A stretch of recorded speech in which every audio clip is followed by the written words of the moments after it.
Lots of speculation, as you know, about our Prime Minister at the moment. 4 ministers have quit their posts. More than 80 have called for Keir Starmer to go. But more than 100 Labour MPs have signed a statement backing the PM. One of them is Preet Gill, the MP for Birmingham Edgbaston, who joins us live now. Good morning, Preet. Good morning. What a week. Yes, indeed. What a week. Why are you still backing the PM, Preet? Well, look, the Prime Minister was elected on a manifesto mandate that made sure that we wanted to have stability in this country and that we would end the chaos that we saw under the Conservatives.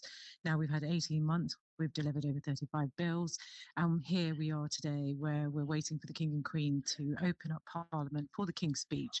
We've already delivered over 50 bills in the last session. We've got over 35 bills in this session. Some really, really important stuff around restoring order and control to the immigration system, about the possibility of making UK steel, which is so important, and, energy security. So there is so much in this bill and so much for this government to be doing. And that's why I'm backing this Prime Minister, because a change of leader is not the answer to what was some difficult election results last week, which none of us is denying from. What you do, though, is you respond back to the electorate with the answers and how you're going to fix those issues, especially because people were angry and were able to air their grievances by voting for different parties. Do you think he still has the ability to communicate the message to the electorate, though? Because you're absolutely right. They spoke quite clearly in the elections last Thursday. Is there a sense that he's lost the dressing room?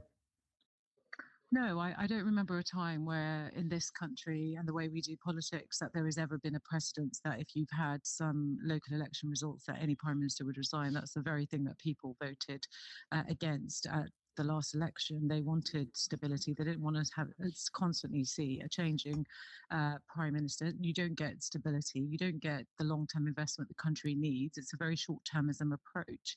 And nobody was saying to me that changing the leader is the solution. Now, of course, Labour's got to tell its story. It's got to be able to make sure that what it is delivering on, that people are hearing that loud and clearly. I don't think... Are they hearing it loud and clearly, though, do you think? No, they're not. They're not. And why not? People were saying that to me on the doorstep, is that when I was sort of telling them what Labour had delivered, they were absolutely swayed to vote Labour. And what they were sort of saying to me is that we're just not hearing enough. Some of that is because we've got way too much noise and commentary over the government. We have a media that doesn't really hold the government to account on what it is actually delivering and where it's delivering. And so people are reliant on social media, for example, where, people were saying to me, I don't even know what's true, what's factually correct. And that's really important. We've got to rebuild trust back into politics. We've got to show the country that we are delivering on the things that will matter for Britain now and in the long term. In the end, what people want is, what is the inheritance for my children and my families? And in my constituency, 8 free breakfast clubs is a big deal, actually, because many people who want to return to work or change their shift or couldn't afford a breakfast club can now. And you've got 2 free nurseries in schools, in maintained schools. That is important. Lots of people tell me they can't afford to pay nursery fees. There's so much that the government is delivering. Pride in Place, for example, that's a response to 14 years of austerity and decline in our communities. You can't shift the dial in 18 months. And actually, it's quite heartening to hear a lot of people backing the Prime Minister now, saying that actually he's got to be given the chance to continue. And I'm really pleased that the Prime Minister is staying. He's not prepared to let the country go into any chaos. He takes leadership very seriously. Is he not just staying, though, because there's not really a credible alternative? If there was another obvious person to take his place, would this be a different conversation? Look, this is the 4th Labour Prime Minister we've had. Keir Starmer has changed the Labour Party. I spent 8 years in opposition working very, very hard to get a Labour government. And now we have one and people are thinking that it's okay to destabilise it. But 80 MPs have called for him to go. 4 have quit their posts. It doesn't matter. We've got over 400 It doesn't matter. People.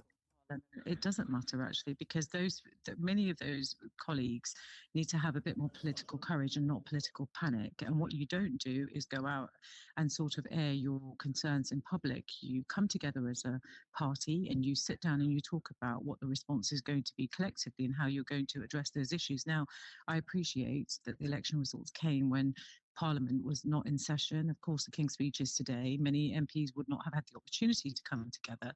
And so I respectfully say to my colleagues, we're in this all together.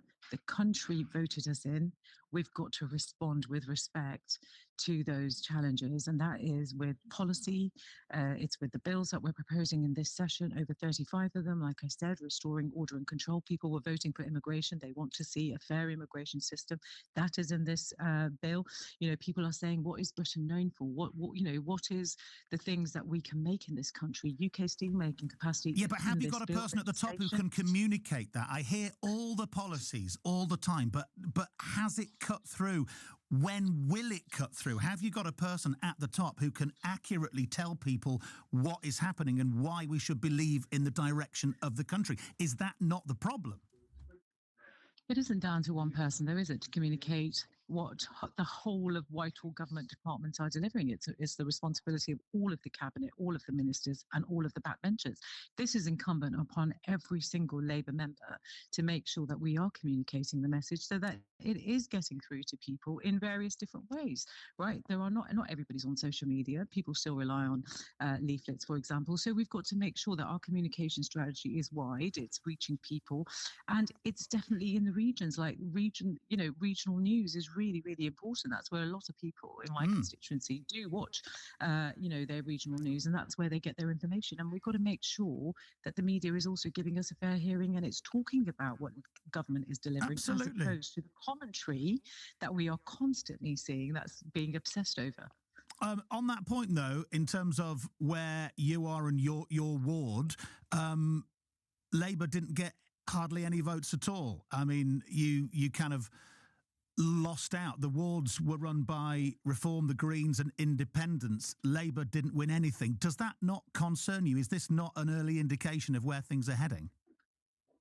No, Birmingham City Council is in no overall control, as you know, and the citizens of Birmingham gave nobody a mandate for overall control. The Reform is the largest party. They're suddenly saying that actually they don't want to govern Birmingham, is what I've heard. The Greens have got 19 and Labour have got 17 seats. And actually, yes, there has been some shift, but let's not forget lots of people voted for Labour as well. And there was some splitting of the votes. Some of the majorities were very tight. So this is anger and frustration, a protest vote by many people. People were voting for immigration and Gaza in local issues. Local councils can't deliver on that. So this was sending a clear message to the government that, they need to focus on the issues that matter to people, and they need to deliver change at a faster pace. And in the end, what we're going to be judged on is, have we made an impact on the things that we said we were going to deliver? Do people feel it? Can people see the change that they need to see? This is not a personality contest. This is about having a serious Prime Minister for a serious time, in all of our lives, given the international situation, which is being played out in the cost of living on the weekly shop. These are the real issues that the government's got to get on and deal with.